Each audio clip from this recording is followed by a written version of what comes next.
नमस्कार, आप देख रहे हैं रिपब्लिक भारत को। मैं हूं आपके साथ निधि चतुर्वेदी। नमस्कार, मैं हूं आपके साथ निधि वासंदानी। कहते हैं मुल्क से बड़ा मजहब कुछ और नहीं होता, और जिस देश में ये मजहब वहाँ के बाशिंदों को ईमान बन जाए तो उससे ज्यादा पाक और पवित्र और महफूज जगह कुछ और हो नहीं सकती।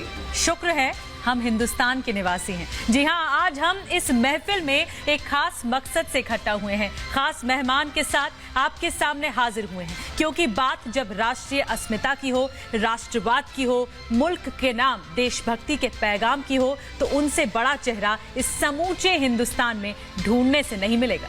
तो जोरदार तालियों के साथ, जी हाँ, तालियों की गड़गड़ाहट के साथ स्वागत कीजिए श्री हरिओम पंवार जी का। जी हाँ, पंवार साहब इस वक्त हमारे साथ हैं, जो किसी परिचय के ये सौगंध तुम्हारी है, मैं देश नहीं बिकने दूंगा। ये सौगंध तुम्हारी है, मैं देश नहीं बिकने दूंगा। देश नहीं झुकने दूंगा, मैं देश नहीं मिटने दूंगा। है मेरा विश्वास, कभी सौगंध नहीं तोड़ोगे तुम। भारत माँ की सेवा का अनुबंध नहीं छोड़ोगे तुम। बहुत बहुत स्वागत है आपका डॉक्टर हरिओम पंवार जी।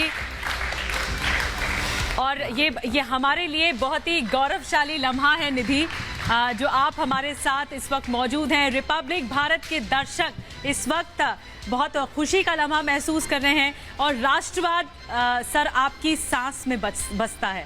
और ये एक ऐसा लम्हा है जो हम ज़रूर सुनना चाहेंगे। ये जो मैं देश नहीं मिटने दूंगा, मैं देश नहीं मिटने दूंगा, ये कविता ज़रूर हम सुनना चाहेंगे। मैं ये भी सुनाऊंगा, और मैं 370 इतिहास हो गई है, और मेरी एक कविता भी इस इतिहास को बनाने में इतिहास हो गई है।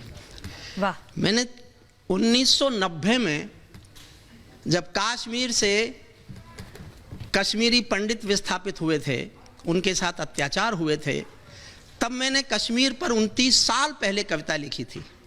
और मैं 29 साल चीखा हूँ हिंदुस्तान में, और इस उम्मीद में चीखा हूँ कि किसी दिन मेरी ये कविता मरेगी।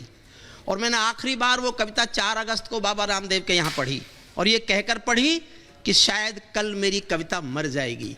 मैं सैल्यूट करता हूँ भारत सरकार को, मोदी जी को, अमित शाह जी को। उन्होंने वो काम कर दिखाया जो 70 साल में कोई सरकार करने की इच्छा शक्ति नहीं दिखा सकी। पहली बार लगा कि हिंदुस्तान अब अखंड भारत हुआ। अब तक तो नारे लगाते थे, नारे कश्मीर हमारा है। मैं पूछता था हमारा है, फिर चिल्ला क्यों रहे हो? इस देश में अजीब अजीब नारे लगते हैं। हिंदू मुस्लिम सिख ईसाई, हिंदू मुस्लिम सिख ईसाई आपस में है भाई भाई। ये नारा बेईमान है, बेईमान नारा है ये। ध्यान से सुनो इसको। हिंदू मुस्लिम सिख ईसाई आपस में, हिंदू हिंदू के, मुसलमान मुसलमान के, आपस में कब है? आपस में होते तो हमारे संविधान में 370 होती नहीं। ये गुनाह था, पाप था, गलती थी, दोष था, अपराध था, जो भारत सरकार ने भारत की जनता के साथ किया। मैं कानून का अध्यापक रहा हूं। मैं बहुत दिन से जानता था। इस बात को समझने में इस देश को 65 साल लग गए कि जो आदेश 35A केवल राष्ट्रपति के आदेश से जुड़ सकता है, वो राष्ट्रपति के आदेश से घट क्यों नहीं सकता? 35A किसी लोकसभा के बहुमत से नहीं जुड़ी थी। लोकसभा में कोई बिल नहीं आया था। राष्ट्रपति महोदय ने एक आदेश निकाला, 35A जोड़ दी गई। अगर राष्ट्रपति को हक था उस समय जोड़ने का, तो आज भी हक है उसको खत्म कर देने का।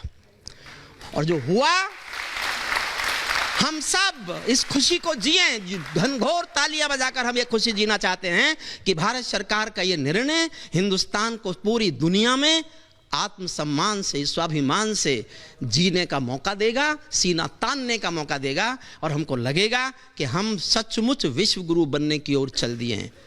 हम अगर अपना देश का भूगोल ही ठीक नहीं कर सकते थे, तो हम दुनिया को क्या क्या क्या उदाहरण देते? हमने अपना भूगोल ठीक किया। मैं इसी विषय पर बहुत कविताएं मैंने लिखी। ये मेरा दर्द था, मेरी चीख थी, मेरे आंसू थे, मेरी पीड़ा थी, मेरी कराह थी, जो मैं 29 साल चीखा।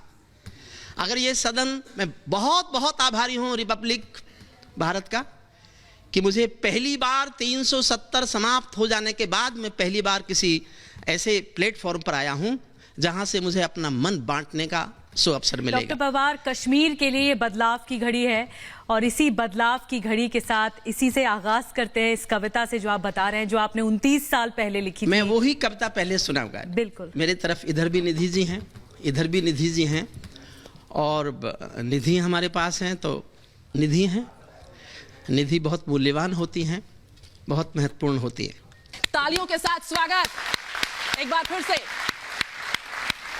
मैं उमंग भी पढ़ूंगा, उत्साह भी पढ़ूंगा, हौसला भी पढ़ूंगा, भविष्य भी पढ़ूंगा, लेकिन मैं 29 साल जिस कविता को लेकर देश के कोने कोने में रोया हूं, आप मुझे आज्ञा दें तालियों से तो वो कविता मैं आज आपको सुनाना चाहता हूं। और शायद मैं रिपब्लिक भारत का बहुत आभारी हूं कि शायद मैं आखिरी बार ये कविता सुना रहा हूं, फिर मुझे इस कविता को सुनाने की ज़रूरत नहीं पड़ेगी। जैसे 370 ख़त्म तो मोदी जी और अमित शाह जी ने हमारी कविता भी कर दी, लेकिन हम तो और लिखेंगे, नया भारत बनाएंगे, नए भारत की कविता लिखेंगे। मैं वो कविता आपको सुनाता हूँ जो मैं 29 साल सीखा हूँ, और इसके साथ साथ जो मैंने और लिखा है इस विषय पर, इस संघर्ष को मैंने अपने जीवन में जिया है। कश्मीर जो खुद सूरज के बेटे की राजधानी थी, मैं कहीं कहीं है को थी करूँगा, इतनी जल्दी तो बदला नहीं जा सकता, लेकिन आप समझ जाना कि मैं ये कविता पढ़ रहा था और बदलूंगा तो क्या होगा। कश्मीर जो खुद सूरज के बेटे की राजधानी थी, डमरू वाले शिव शंकर की जो घाटी कल्याणी थी, कश्मीर जो भूमंडल का स्वर्ग बताया जाता था, जिसकी मिट्टी को दुनिया में अर्घ चढ़ाया जाता था, कश्मीर जो भारत माता की आंखों का तारा था, कश्मीर जो लाल बहादुर को प्राणों से प्यारा था, कश्मीर वो डूब गया था अंधी गहरी खाई में फूलों। सैल्यूट करता हूं आपको, आपके सुनने के मन को। अगली पंक्ति चाहती है आपकी तालियां। कश्मीर वो डूब गया था अंधी गहरी खाई में, फूलों की घाटी रोती थी मरघट की तन्हाई में, फूलों की घाटी रोती थी मरघट की तन्हाई में। हमने नारों में गाया था बस कश्मीर हमारा है, हमने नारों में गाया था ये कश्मीर हमारा है। जब जब छू कर देखा हिम चोटी, जब जब भी छू कर देखा हिम चोटी के, जब जब भी छू कर देखा हिम चोटी में अंगारा है। दिल्ली अपना दर्पण देखे, धूल हटाकर दर्पण की, आत्मसमर्पण की तस्वीरें थी सिंहासन दर्पण की। कश्मीर थे जहां तमंचे थे केसर की क्यारी में, कश्मीर था जहां तमंचे थे केसर की क्यारी में, कश्मीर था जहां रुदन था बच्चों की किलकारी में, कश्मीर था जहां तिरंगे झंडे